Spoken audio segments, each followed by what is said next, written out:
Well, I think what's first worth pointing out is this is a tragic case, and one that involves a significant level of violence being perpetrated against Juozas Meilunas by someone I think he would have considered a friend. Whilst we're never going to know what happened on that day in that flat that the pair shared on and off as a place to live, what we can say is that Juozas suffered a significant and brutal attack. We know this as he suffered multiple rib fractures and significant facial and head trauma.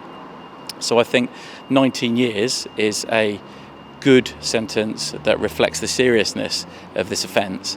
And whilst it won't bring him back or do anything to alleviate the pain and the suffering felt by his mother and his family, hopefully it will send a message to them that this was viewed significantly by the court and was a sentence that will mean he spends a large chunk of his adult life in prison.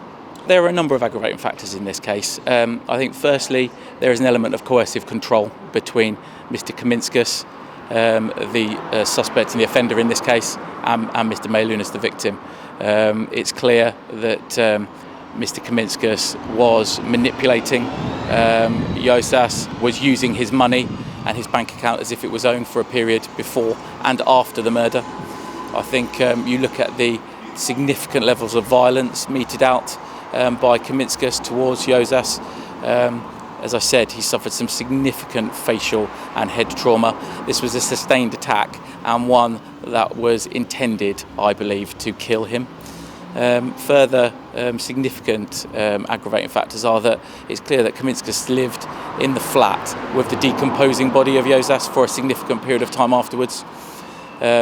He would have been coming and going and using that place as his dwelling for a significant period of time and did nothing to alert the authorities or the friends of Juozas to what had happened, all of which left his family not knowing what was going on. For a period of about 12 weeks, his mother was trying to make contact and couldn't get hold of him from Lithuania. We would not have solved this case so quickly if it hadn't have been for some significant assistance from the local community. And I mean people from all walks of life. We have had significant assistance from members of the Lithuanian community who have rallied round because Juozas was a Lithuanian national. We've had assistance from a number of volunteers and support workers at Kettering's sort of church and homeless shelters and soup kitchens, and everyday members of the public in Kettering have phoned in with sightings. Juozas was somebody who was well known to locals, I think, in terms of seen out and about, and a number of them came forward and told us when they'd last seen him. That helped us piece together a timeline of when he lived the last few days of his life. This sort of investigation wouldn't be possible without the significant resources that EMSU are able to bring together. A number of resources from all over the region were involved in this case, and at one point we had 50 people working on this investigation, and this type of crime is very, very difficult to solve if we don't get the right levels of support from both EMSU and significant local policing resources as well.